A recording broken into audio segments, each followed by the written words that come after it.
Bonjour Bristol TV, je m'appelle Julia Roy et allez voir à jamais. Aimer le cinéma, c'est aimer Bristol TV, donc continuer d'aimer Bristol TV pour continuer d'aimer le cinéma.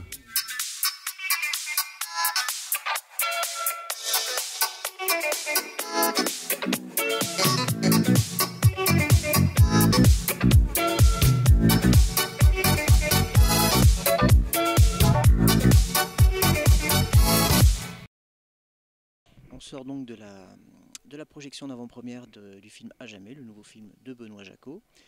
Et nous sommes avec Benoît Jacot. Donc Benoît Jacot, bonsoir. Bonsoir. Merci de nous accorder cet entretien.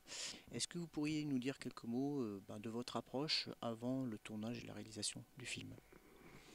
Mon approche, oui, c'est le cas de dire, oui, j'essaye d'approcher du film à mesure que la date de tournage prévue se, s'approche justement. Et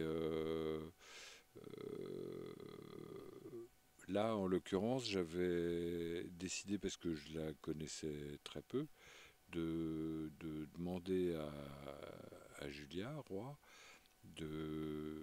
d'essayer, pour commencer, d'écrire ce scénario, de façon à ce que le tournage que je savais devoir être très court, très condensé, se passe vraiment à faire et non pas, disons, à trouver plutôt qu'à chercher. Et que du coup, le fait d'écrire le scénario, enfin qu'elle écrive le scénario en quelque sorte sous ma direction, puisqu'on appelle ça, on appelle ça en anglais un directeur, le type qui met en scène le film, lui permettent d'accéder au film dans son ensemble et à son rôle en particulier. Donc est-ce qu'on peut dire, selon justement la terminologie officielle, que c'est un film de Benoît Jacot ou un film réalisé par Benoît Jacot? Non, c'est un film de Benoît Jacot. Non, parce que sinon je serais pas honnête. C'est un film de Benoît Jacot, mais un film, ça a ça de particulier, à la différence d'un peintre avec sa toile ou d'un écrivain avec sa feuille blanche, que ça se fait avec d'autres et que ça passe par d'autres. Pour être mon film, je dois passer par le détour des autres. Et des autres en général, aussi bien les interprètes que les collaborateurs techniques, que les producteurs, que tous ceux qui, plus ou moins nombreux selon les cas, concourent à la fabrication d'un film. Mais il fabrique ce film puisque je suis celui qui va le signer, le film, réellement, au sens où un écrivain signe son livre ou un peintre signe sa toile. Je le signe, donc je serais irresponsable ou lâche ou escroc si au bout du compte je déclarais que c'était pas de moi, que ça me plaise ou non, c'est mon film. Euh, Vous avez fait un film ici qui est assez intimiste, assez épuré, volontairement, puisque ça colle avec le thème qui est traité, qui est celui du deuil, mais du coup qui tranche avec vos œuvres précédentes, qui étaient plus, on va dire, haut en couleur en termes de reconstitution, de costumes, etc. Donc, est-ce que le spectateur qui aime les films de Benoît Jacot va s'y retrouver? Ça, je peux pas le savoir, mais le fait est que moi, mes films, je les fais tous à part entière, comme vous le disiez là à l'instant. À chaque fois, je revendique que l'origine des films que je fais, même si on m'a demandé de les faire, au bout du compte, c'est moi qui les fais et à ma façon. C'est moi qui donne les directions. Vous voyez. Mais comme on indique son chemin à quelqu'un, en l'occurrence à quelques-uns ou à quelques-unes, on leur dit par où il vaut mieux aller, c'est-à-dire prendre plutôt cette direction que cette autre direction, de telle sorte il y a des décisions, des choix qui en dernier ressort m'appartiennent. Du coup, oui, à chaque fois, quel que soit le film, de quelque nature que soit le projet, la production, ça revient quand même toujours à ce fait de départ que c'est moi qui dis ce que ça doit être, à tort ou à raison, pour le pire ou pour le meilleur, mais enfin en tout cas c'est moi. Donc vous évoquiez le premier partenariat, on va dire, avec Julia Roy. En revanche, pour le reste du personnel technique et des acteurs, vous retrouvez pas mal de gens lesquels vous avez déjà travaillé. Mathieu Amalric, Julien Hirsch, monteuses. Oui, enfin les collaborateurs, ce qu'on appelle les collaborateurs techniques principaux, en effet, j'ai besoin de film en film, et quelle que soit la sorte de film, de retravailler avec eux, ne serait-ce que pour que les choses se passent bien. Parce que ça devient, comment dire, ça devient une sorte de, je dirais pas de famille, mais une sorte de bande qui se reconstitue à l'occasion de chaque film, comme pour faire un braquage, un hold-up, vous voyez. Donc en fait, le cinéaste devient une sorte de chef de bande ou de gang, avec comme objectif de braquer tel ou tel,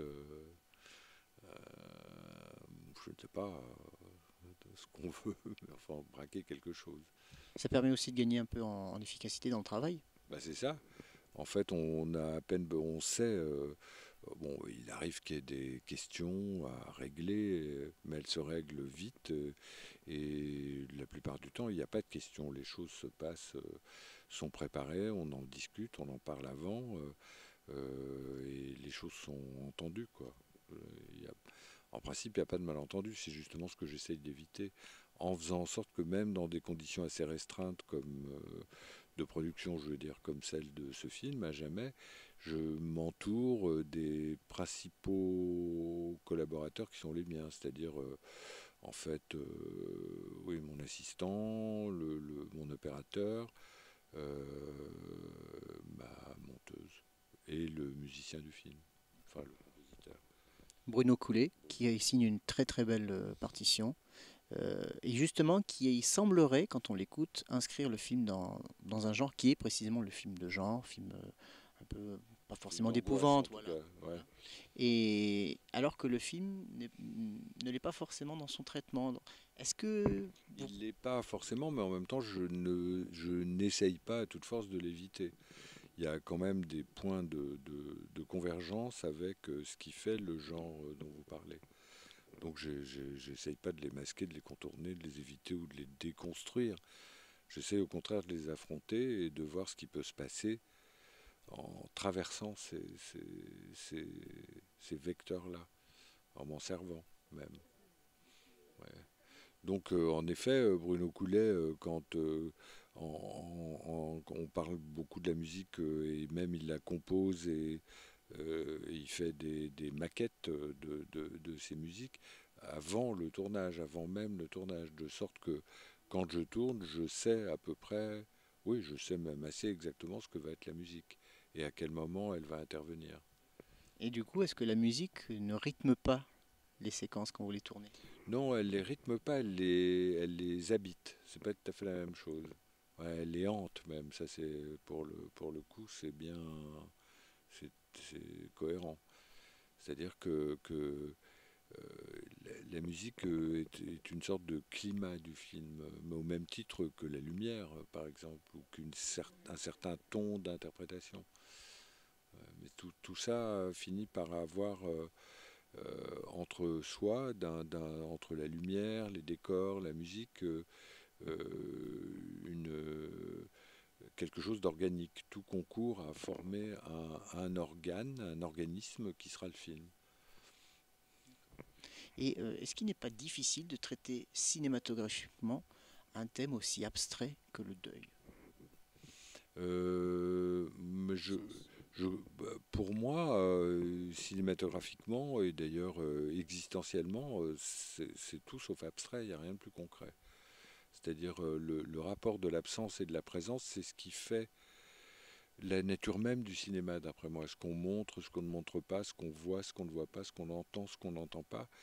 Et le choix de ce qu'on voit ou ne voit pas, entend ou n'entend pas, de ce qui est montré ou de ce qui est caché, c'est le premier geste de la mise en scène. Choisir ce qu'on va montrer, parce que choisir ce qu'on montre, c'est choisir aussi ce qu'on ne montre pas. Et c'est dans cette tension entre ce qui n'est pas là et ce qui est là, ce qui est présent et ce qui est absent, que le film trouve son relief, sa force, sa nature propre. Et qui Mais crée. quelques films que ce soit, hein, même des gens qui n'y pensent pas, et c'est comme ça.